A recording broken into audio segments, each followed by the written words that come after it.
बिस्मिल्लाहिर्रहमानिर्रहीम। Last class तक हम लोगों ने चैप्टर 2 तक बात कर ली थी। अब चैप्टर नंबर 4 जो चैप्टर नंबर 3 जो है हमारे पास रजिस्ट्रेशन का, इसमें सेक्शन आते हैं हमारे पास। 3 सेक्शन हम डील करेंगे, 21 और 14, 21 और 21A। सबसे पहले मैं बात कर रहा हूँ किसकी, सेक्शन नंबर 14 की। 14 हमारे पास है क्या, रजिस्ट्रेशन का। रजिस्ट्रेशन क्या है, कोई भी ऐसा बंदा जो कोई चीज बेचता है, उसको अगर इनपुट टैक्स अपना क्लेम करना हो तो इसको क्या है, रजिस्ट्रेशन लाजमी है। अब रजिस्ट्रेशन मतलब कौन कौन सा बंदा करवाएगा, कौन सा नहीं करवाएगा। अगर लेट से फॉर एग्जांपल कोई मैन्युफैक्चरर है, अगर कोई मैन्युफैक्चरिंग करता है, तो उसके लिए क्या है, लाजमी है कि वो क्या करे, रजिस्ट्रेशन करवाए। एक्सेप्ट, एक्सेप्ट क्या हो, वो क्या हो, एक्सेप्ट एक्सक्लूड कर दो मैंने। एक्सक्लूड क्या, excluding cottage industry. Cottage industry को छोड़ के वो क्या हो, मैन्युफैक्चरिंग हो, तो क्या उसके लिए रजिस्ट्रेशन क्या है, लाजमी है। अब कॉटेज इंडस्ट्री में कौन कौन सी चीज आती है। कॉटेज इंडस्ट्री सबसे पहले आएगी हमारे पास कि आपके पास क्या, उसके पास कोई भी नॉट,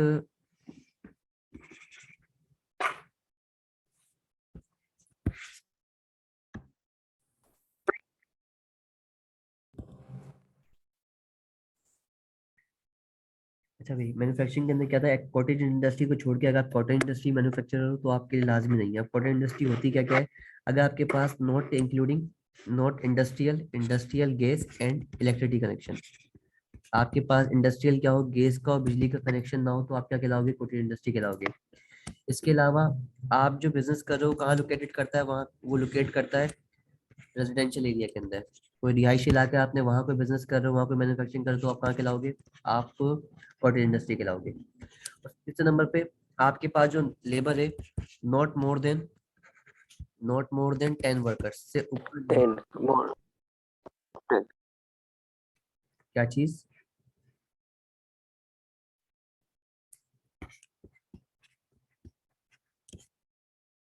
आवाज क्लियर आ रही है मेरी। हाँ हाँ क्लियर है। अच्छा भाई, कॉटेज कि उसके पास गैस का और बिजली का कनेक्शन नहीं हो, इंडस्ट्री, वो इंडस्ट्रियल कनेक्शन नहीं हो गैस का और बिजली का। उसकी जो बिजनेस से लोकेशन है, जो मैन्युफैक्चरिंग कर रहा है, वो कोई रेजिडेंशियल एरिया के अंदर हो। उसके बाद जो वर्कर हो वो क्या हो, 10 वर्कर से ऊपर ना हो। उसका जो एनुअल टर्नओवर है, एनुअल टर्नओवर जो है, टर्नओवर जो है वो 10 मिलियन से क्या हो, एक्सीड ना करता हो, 10 मिलियन से एक्सीड ना करता हो। अगर 10 मिलियन से एक्सीड करेगा तो क्या होगा, नॉट, नॉट लगाना है, नॉट एक्सीडिंग 10 मिलियन। अगर 10 मिलियन से एक्सीड करता तो वो कॉटेज इंडस्ट्री से बाहर हो जाएगा। उसमें क्या होगा, आपको इस रजिस्ट्रेशन का लाजमी हो जाएगी। पहली पहली बात तो थी हमारे पास मैंने, और इसके अंदर पॉइंट्स के अंदर कॉटेज इंडस्ट्री भी क्या हो गई, कवर हो गई। क्योंकि एमसीक्यू में ये सब चीजें पूछ सकता है कि अगर लेट से अगर किसी का गैस कनेक्शन या इलेक्ट्रिसिटी वगैरह है, तो क्या वो कॉटेज इंडस्ट्री है, नहीं है। तो ये 4 बातें हैं कॉटेज इंडस्ट्री के अंदर। उसके बाद सेकेंड पॉइंट हमारे पास, अब मुझे आवाज आ नहीं रही है आप लोगों की, तो अगर चाहो तो मैसेज कर दो, समझ में नहीं आ रही है, आवाज कट रही है बहुत। ओके, सेकंड पॉइंट थी हमारे पास रिटेलर की। रिटेलर क्या, रिटेलर नहीं आ रही, सही है।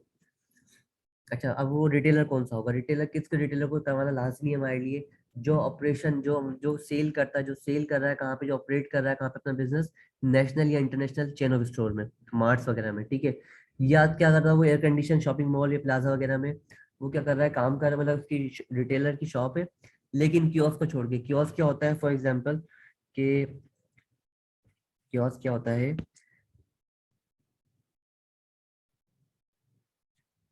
सेट है। अच्छा, कियोस्क क्या होता है हमारे पास, कियोस्क होता है फॉर एग्जांपल जैसे आप मॉल में वगैरह में जाते हो, तो वहाँ पे एक छोटा ठेला आके बैठा होता है, उस पे वो चीजें बेच रहा है। तो एयर कंडीशन शॉपिंग मॉल के अंदर तो है, लेकिन ये रिटेलर भी है किसी चीज का, लेकिन ये कियोस्क पे दे रहा है। तो कियोस्क क्या है, इस इससे मतलब इससे क्या है, आजाद है कि उसको क्या रजिस्ट्रेशन लाजमी नहीं है, वो रजिस्ट्रेशन करवाए ना करवाए उसकी मर्जी है अपनी, ठीक है, उस पर लाजमी भी नहीं है। इसके अलावा पहली बात क्या थी, हमारे नेशनल और इंटरनेशनल चेन ऑफ स्टोर हो उसके पास। सेकंड बात क्या है, एयर कंडीशन शॉपिंग मॉल में वो बेच रहा हो चीजें, और लेकिन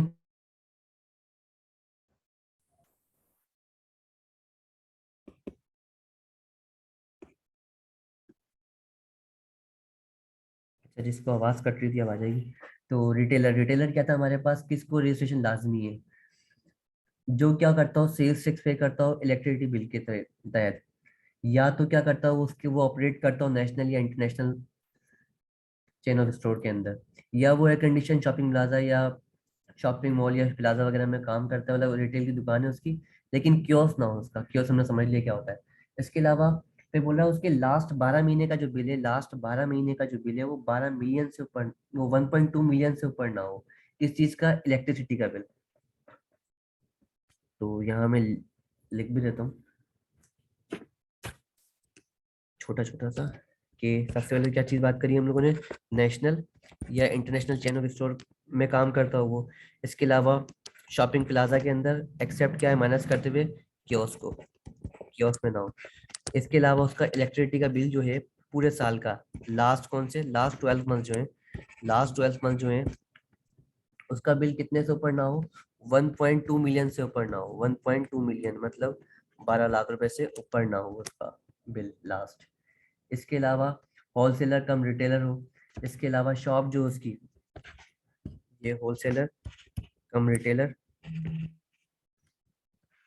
अच्छा, इसके अलावा ये सबसे इम्पोर्टेंट है हमारे पास, कि उसके पास जो शॉप हो उसकी, उसकी जो शॉप हो वो कितने की हो, वो 1,000, 1,000 स्क्वायर फीट से क्या हो, मोर हो। तो क्या है, उस बंदे के लिए रजिस्ट्रेशन करवाना लाजमी है, मेरा 1,000 या 1,000 से ज्यादा हो और मोर, 1,000 या 1,000 या 1,000 से ज्यादा क्या हो स्क्वायर फीट की उसकी शॉप हो, या 2,000 स्क्वायर फीट हो, 2,000 स्क्वायर फीट हो। इन केस वो क्या बेचता हो, वो फर्नीचर का रिटेलर हो, फर्नीचर का क्या हो, रिटेलर हो। ये फर्नीचर वाले को जगह ज्यादा चाहिए होती है, तो फर्नीचर के लिए क्या जगह दे दी हम लोगों को, 2,000 स्क्वायर फीट और मोर। फर्नीचर के लिए 2,000 है और नॉर्मली क्या है, 1,000 है। तो ये जरा दिमाग में रखना है, ठीक है, फर्नीचर का। इसके अलावा वो क्या करता हो, वो रिटेलर जो है वो, कहाँ गया, वो रिटेलर जो हो debit card credit card use करने की सहूलत भी क्या करता हो, फराहम करता हो। उसको भी क्या है, लाजमी है कि वो रजिस्ट्रेशन करवाए अपनी। इसके अलावा जिसको फेडरल गवर्नमेंट क्या करते, अच्छा ये क्या था, बैंकिंग कंपनी से था, डेबिट और क्रेडिट कार्ड वाली बात। अच्छा, और इसके अलावा जिसको क्या करते, बोर्ड प्रिस्क्राइब करते, बोर्ड ने जिसको बोल दिया उसको करवाना है। अब भले वो दही क्यों ना बेचता हो इलाके में, by board, prescribe by board. तो 2 पॉइंट हमारे पास ये हो गए। तीसरा पॉइंट क्या है हमारे पास, कि मैन्युफैक्चर हो गया, कि कॉटन इंडस्ट्री क्या हो गई, रिटेलर हो गया। इसके बाद इंपोर्टर, कोई इंपोर्ट करता है तो उसके लिए क्या लाजमी है कि वो क्या करवाए, रजिस्ट्रेशन करवाए। कोई एक्सपोर्टर है, कोई एक्सपोर्टर है, ये दोबारा से देख लो, एक्सपोर्टर अगर कोई है अगर, तो एक्सपोर्टर वो जिसको रिफंड चाहिए अपना जीरो रेट सप्लाईज का, जिसको रिफंड चाहिए, सिर्फ और सिर्फ इस केस में क्या कर सकता है, वो रजिस्ट्रेशन करवाए। अगर जिसको रिफंड से कोई लेना देना नहीं है, अगर लेट से वो एक्सपोर्ट ही क्या करता है, वो कोई भी आइटम करता है लेट से, तो अगर उसको रिफंड नहीं चाहिए इनपुट टैक्स का, तो क्या कर दे, उसको रजिस्ट्रेशन करवाना लाजमी नहीं है, वो नहीं करवाए मसला नहीं है कोई भी। तो इसके आगे लिख लो इंटेंट है, उसकी इंटेंशन क्या है, वो intent to refund input tax. तो ये बात याद रखनी है कि ऐसे बंदे को क्या है, रजिस्ट्रेशन करना लाजमी है। तो हम एमसीक्यूज में 2-3 जगह मैंने देखा है, वहाँ क्या लिखा हुआ था, ए ऑप्शन में एक्सपोर्ट्स लिखा हुआ था, बी ऑप्शन में लिखा हुआ था कि एक और चीज लिखी होगी, और सी ऑप्शन लिखा हुआ था कि एक्सपोर्टर तो है लेकिन वो इसकी इंटेंशन है कि रिफंड ले वो इनपुट टैक्स का। तो कौन सा ऑप्शन होगा उसके लिए, सी ऑप्शन होगा। उसके बाद कोई भी अपने पास होलसेलर हो, डीलर हो, डिस्ट्रीब्यूटर हो, उसको क्या करवाना लाजमी है। और जिसको फेडरल गवर्नमेंट और प्रोविंशियल गवर्नमेंट क्या कर दे, स्पेसिफाइड कर दे, रिक्वायर्ड कर दे कि तो भाई आपको रजिस्ट्रेशन करवानी है, तो वो क्या है, उसके लिए रजिस्ट्रेशन लाजमी हो जाएगी। उसके बाद अच्छा, इसके अंदर एक और बात भी है कि इरशाद अरसलान ने, हम लोगों ने पहले भी एक बात पढ़ी है, हम लोग बोलते हैं यार ये एनटीएन नंबर और एक, दो नाम हम सुन रहे हैं बार बार, रजिस्ट्रेशन नंबर, रजिस्ट्रेशन नंबर, इनमें फर्क क्या है, इनमें मसला क्या हो रहा है। अच्छा, एनटीएन नंबर क्या है, एनटीएन नंबर ये कॉमन टैक्स पेयर नंबर, ये कॉमन नंबर है जो क्या करता है, फाइलर को मिल जाएगा, जो किसको मिल जाएगा, फाइलर को मिल गया होगा। जो फाइलर क्या करता है उसके बाद नंबर होगा, कौन सा नंबर होगा, वो एनटीएन नंबर होगा। लेकिन रजिस्ट्रेशन नंबर उसको मिलेगा जिसके लिए रजिस्ट्रेशन लाजमी थी, और जो सेल्स टैक्स के अंदर क्या हुआ हुआ, रजिस्टर्ड हुआ हुआ है, उसके पास क्या होगा, रजिस्ट्रेशन नंबर होगा एक हमारा। जैसे कोई कोई अगर गुड्स बेचता है, अगर वो अगर मैन्युफैक्चरर है, रिटेलर है, जो हमने बात की थी उन रिटेलर उसमें से, इंपोर्टर एक्सपोर्टर, तो उसके पास क्या होगा, उसको अगर इनपुट टैक्स क्लेम करना है और इनपुट टैक्स और आउटपुट टैक्स चार्ज करना है, तो क्या करवाएगा, रजिस्टर करवाएगा अपने आप को। तो उसको जो नंबर मिलेगा स्पेसिफिकली वो कहलाता है रजिस्टर्ड नंबर, रजिस्ट्रेशन नंबर। और एनटीएन नंबर कौन सा होगा, वो एक कॉमन टैक्स पेयर नंबर है, फाइलर का नंबर है कॉमन सा, वो हर किसी के पास होगा, जो भी फाइलर हमारे पास होगा। अब जैसे कि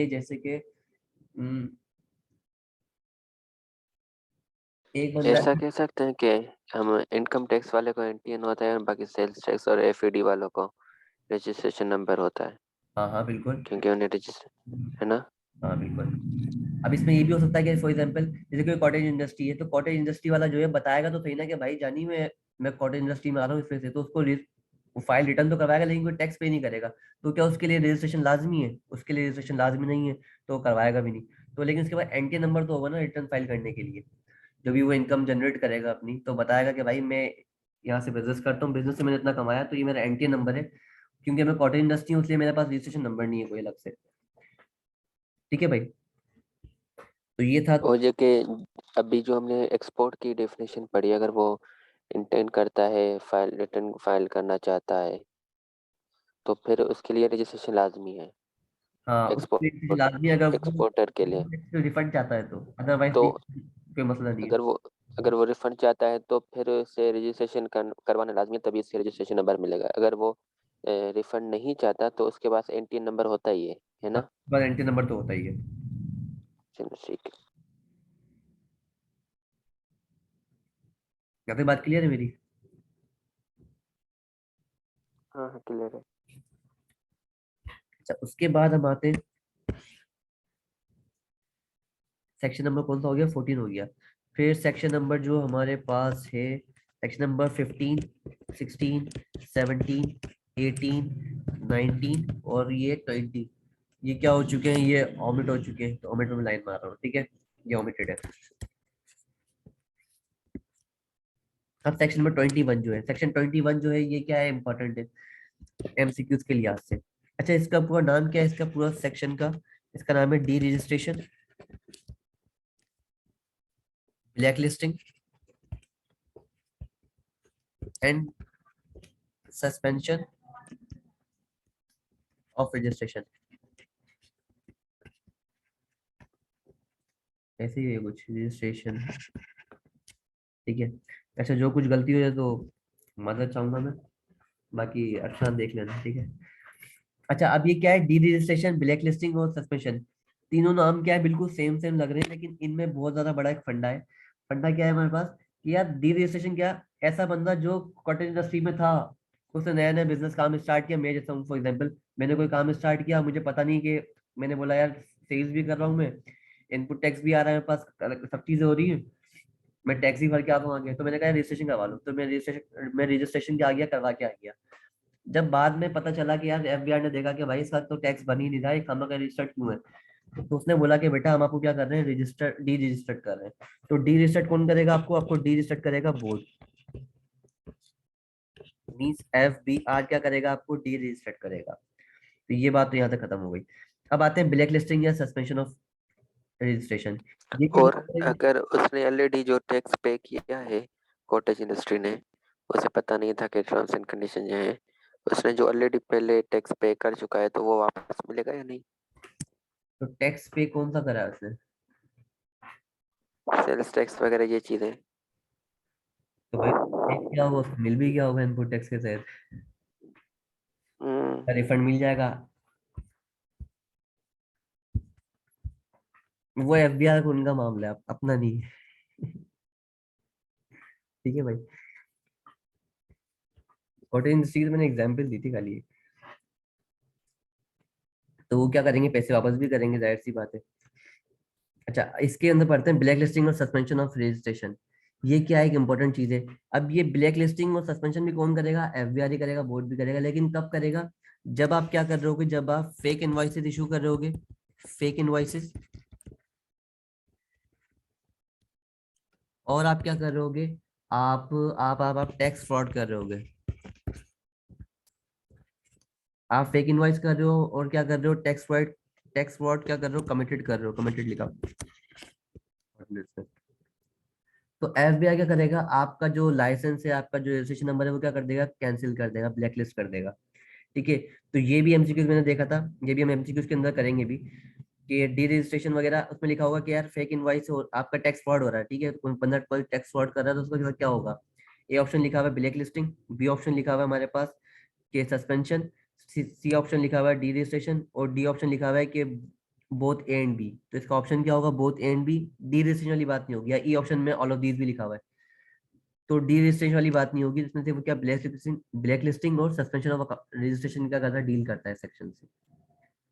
उसके बाद और इसे ये जो ब्लैक लिस्टिंग है, जैसे कि डी रजिस्ट्रेशन बोर्ड करता है ना, इसी तरह ब्लैक लिस्टिंग कमिश्नर करता है। अच्छा, क्या ये कौन भी बात पूछ सकता है। डी सिंह कौन करता है, जैसे ये बोर्ड करता है ना, डी कमिश्नर करता है। ये कमिश्नर करता है। सेट है, ये भी अच्छा पॉइंट है।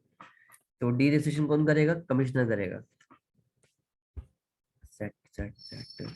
उसके बाद हमारे पास एक और सेक्शन है, जिसका नाम है, इस चैप्टर का नाम 21A।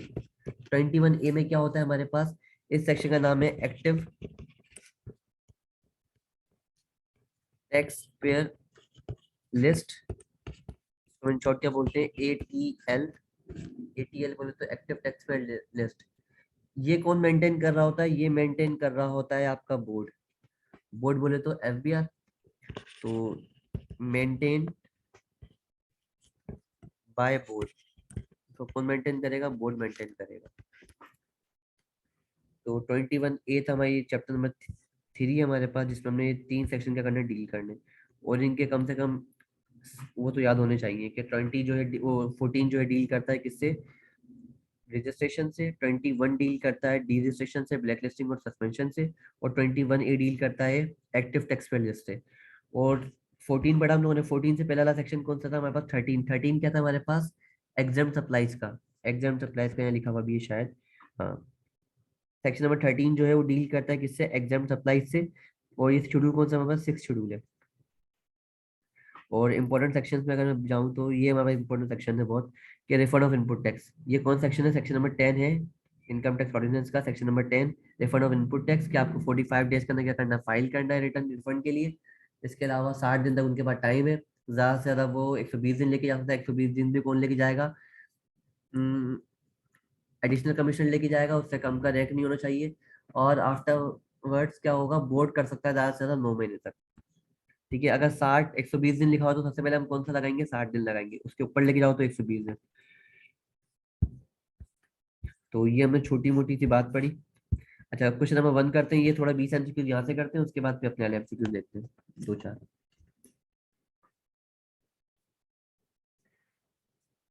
तो हमारे पास क्या लिखा हुआ है, registration through the application is one in which a person who is not liable to be registered under the sales tax act submitted.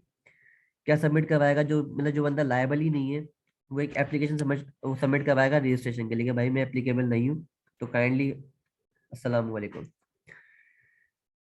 उसके बाद नंबर 2 पे, compulsory registration is made without the application of concerned person, tax department, supplier of the all concerned person, या all of the above। तो compulsory registration is made without the application by the concerned person, कि उसको application देने की जरूरत नहीं है, उसकी वैसे ही कि मान ली जाएगी रजिस्ट्रेशन। ठीक है ना। तो compulsory registration is made without the application by the concern person. फिर लिखा हुआ कमर्शियल एक्सपोर्टर। कमर्शियल एक्सपोर्टर है कोई who intend to obtain sales tax refund against the dish. अगर कोई लेट से कमर्शियल इंपोर्टर है तो उसके लिए क्या होना चाहिए, इंटेंड उसकी क्या, सेल्स से क्या करे, रिफंड करे। रिफंड में हम कौन सा टैक्स यूज कर रहे होते हैं, रिफंड हमें कौन सी टैक्स में मिलता है, जीरो रेटेड। जीरो डेट पे, तो फिर जीरो क्या रेटेड। सप्लाई से। अच्छा, ये सेक्शन, एक्सपोर्टर को जीरो रेट। हाँ बिल्कुल एक्सपोर्टर पे। ये सेक्शन नंबर कौन सा हमारे पास, सेक्शन नंबर 4 है, 14। 40, 4। Section number 14। अच्छा, जीरो रेटेड का 4 है। जीरो मेरे से डेट रजिस्ट्रेशन का पूछ रहे नंबर 4 है। और शेड्यूल कौन सा है, 5th शेड्यूल। हैं। 5th। ठीक है, जीरो डेट सप्लाईज का सेक्शन नंबर 4 है और 5th शेड्यूल है हमारे पास। तो ये याद रखना है यार, बार बार हम लिखते रहेंगे ना हर टाइम से कुछ करना, ताकि हमें याद हो जाए। उसके बाद हमारे पास नीचे आते हैं, a person liable to be registered, ऐसा बंदा जो लायबल है रजिस्टर्ड होने के लिए, shall make an application to the देश making taxable supplies. A person liable to be registered make an application to the DESH after making taxable supply. Registration office, local registration office, LRO, regional tax office, RTO, और Pakistan revenue automation limited, PRAL। ठीक है, बाकी computer registration तो ऐसे ही है, वो नाम है। तो जो भी होगा, जो भी बंदा जो है लायबल है रजिस्ट्रेशन के लिए, shall make an application to the देश,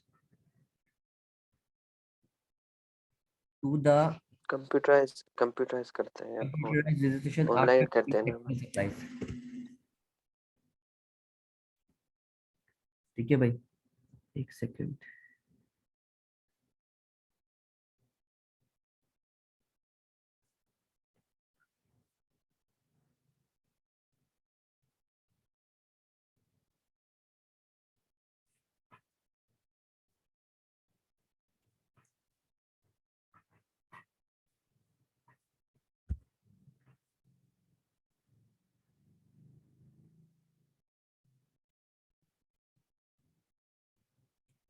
उसके बाद a corporate person has an option, has an a, a corporate person has an option to apply the transfer of registration to the having jurisdiction where the place of business is located instead of his registration office। वो कहाँ जमा करवाएगा? एक corporate person जो है वो has an option to apply for transfer of registration to the देश having jurisdiction where the place of business is located instead of his registered office। Local local register office में क्या करवाएगा वो, क्योंकि local क्या होगा, कहीं भी हो सकता है, तो लोकल रजिस्ट्रेशन ऑफिस। उसके बाद where a person holds such a stock in respect of which input tax was paid prior to his registration, then he should also provide a detail of closing stock। closing stock बोले तो unsold stock या unused stock। ऐसा ए क्या unsold और unused stock होगा। मतलब, वही हमारा क्लोजिंग स्टॉक बोलते हैं इसको। अगर उसकी कोई सामान नहीं उसका अगर कोई सामान नहीं बिक रहा तो फिर वो उसका भी हिसाब देगा, उसकी भी मतलब कि वो ऐसा जनरेट करके दिखाएगा। स्क्रीन नहीं चल रही, लिया देखो। चल रही है।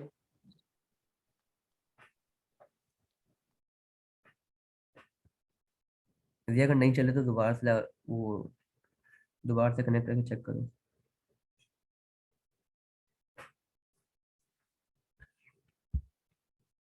उसके बाद the verification of the application the verification of application the verification of application for registration may be conducted through local registration office, CRO, regional tax office या कमिश्नर इनलैंड रेवेन्यू। तो क्या होगा इसका वेरिफिकेशन भी कौन करेगा? लोकल रजिस्ट्रेशन ऑफिस करेगा। the verification of application for registration may be conducted through CRO करेगा, लोकल करेगा। लोकल करेगा।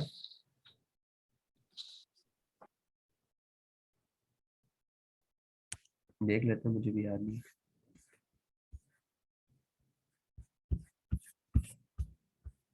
क्वेश्चन नंबर कौन सा है? 7 था,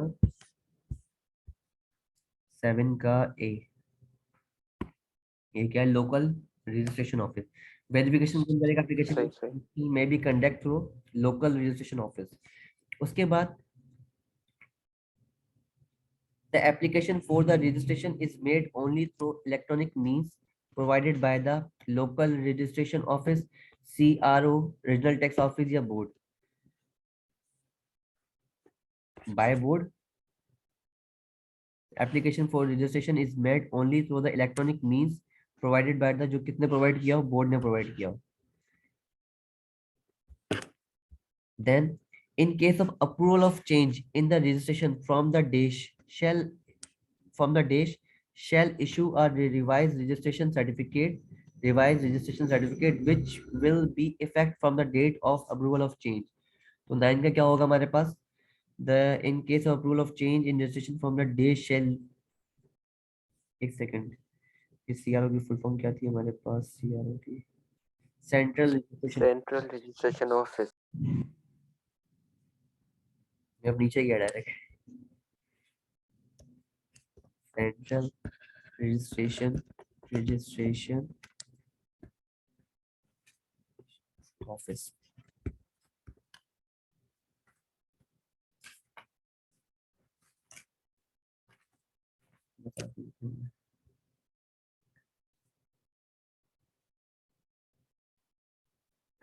अच्छा, उसके बाद फिर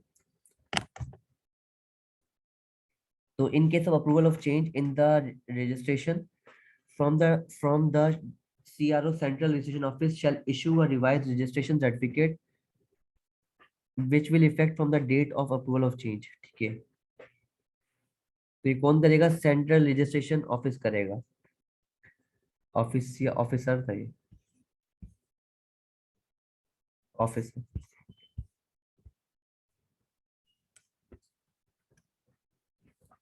उसके बाद फिर नंबर 10 का CIR। The CIR is empowered to transfer the registration of a registered person from the CIR is empowered to, सही है, तो one collector to another, the CIR is empowered to yeah, okay, CIR is empowered to transfer the registration of a registered person from one person to another। ठीक है, ये भी। और large tax payer unit to RTO, तो LTU और RTO में क्या कर ट्रांसफर कर सकते हो? बोथ क्या होगा? बोथ A and B, इसका ऑप्शन होगा। The CIR is empowered, CIR बोले तो commissioner inland revenue, the commissioner inland revenue is empowered to transfer the registration of a registered person from one collector to another और large tax payer unit to regional tax office, तो both A and B। 11 पे आते हैं। On transfer of registration, it is compulsory to transfer it is compulsory to transfer sorry on transfer of registration, it is not compulsory to transfer all the records and liabilities of the registered person to the DESH और DESH, मतलब LTO को, RTO को और किसको record transfer कर सकते हैं, लाजमी नहीं है मतलब। तो ये ऑप्शन भी लिखा हुआ है, ये ऑप्शन भी लिखा हुआ है, तो उसका क्या होगा? सिर्फ और सिर्फ A होगा। ठीक है, तो ये ऑप्शन भी नहीं है, ये ऑप्शन भी नहीं है, क्योंकि ये ऑप्शन यहाँ लिखा हुआ है, ये भी यहाँ लिखा हुआ है, तो ये लिखने की जरूरत नहीं है दोबारा।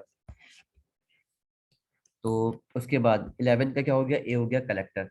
It is not compulsory on transfer for registration. It is not compulsory to transfer all the records and liabilities of the registered person to the collector, taxpayer unit or regional tax office।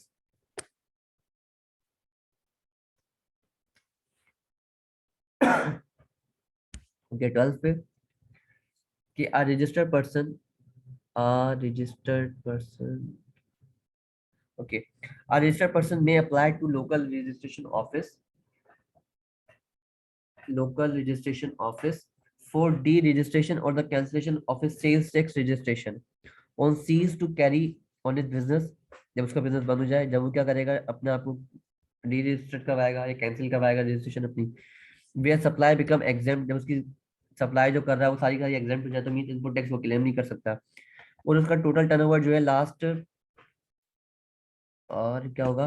वो total taxable turnover during the last 12 month below the limit of 5 million rupees.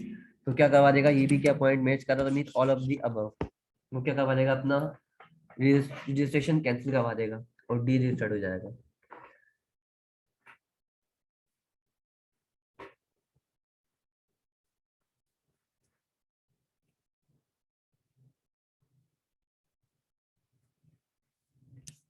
उसके बाद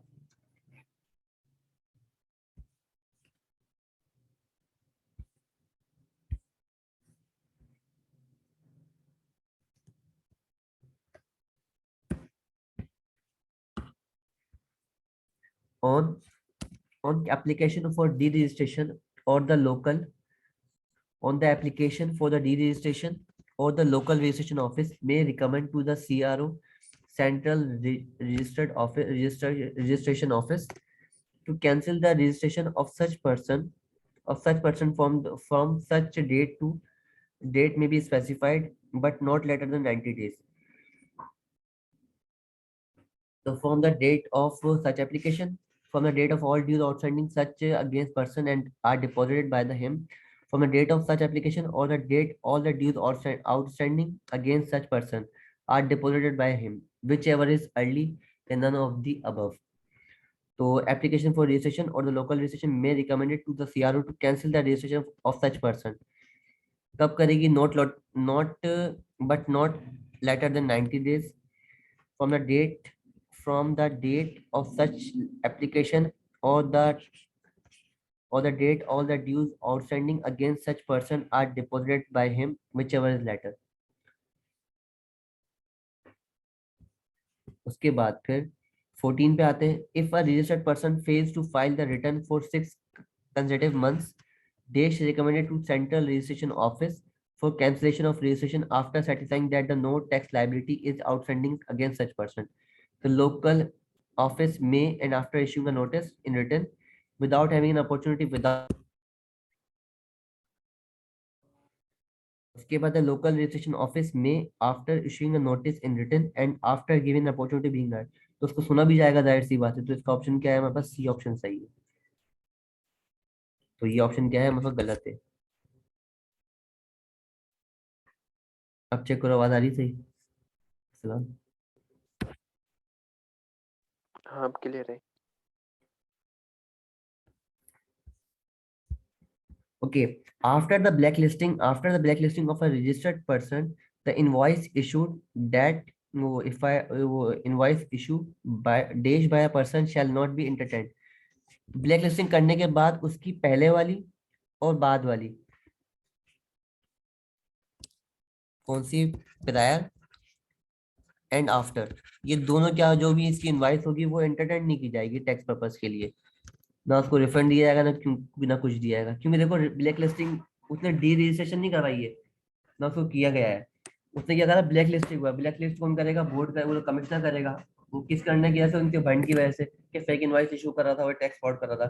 तो उसकी पिछले वाली invoices और आगे वाली इनवाइसेस वो एंटरटेन के बाहर है, एंटरटेनमेंट के. तो क्या होगा? After and before the black listing by such person shall not be entertained for the purpose of sales tax refund or input tax credit. उसके बाद फिर in case where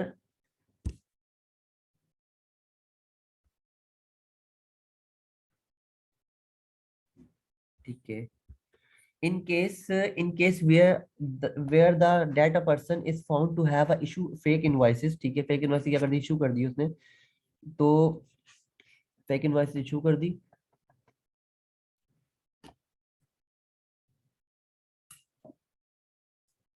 और has otherwise committed tax fraud, देश में blacklist such person. कौन सा इसको blacklist करेगा? हमने भी पढ़ा था कि कौन करता है? कमिश्नर करेगा. तो 16 का क्या होगा? कमिश्नर. तो इसका मैं लिख लूं,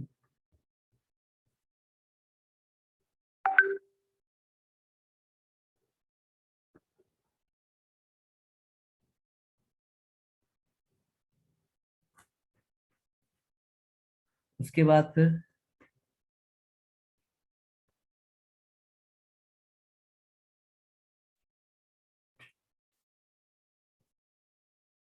transfer between associate determine the transfer of price effect.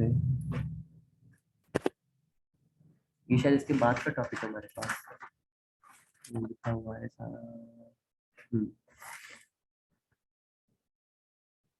अच्छा, उसके बाद पे क्या लिखा है? Under the sales tax registration will be required for such person and may be regulated in such manner subject to rules as the board may or by the notification in the official gazette. Under the sales tax act registration will be required for such person and to be अच्छा, जो इसको क्या करते हैं official gazette के अंदर बता दिए जाए नोटिफिकेशन के अंदर, तो क्या होगा उसका? 17 का ए हो जाएगा ऑफिशियल गैजेट.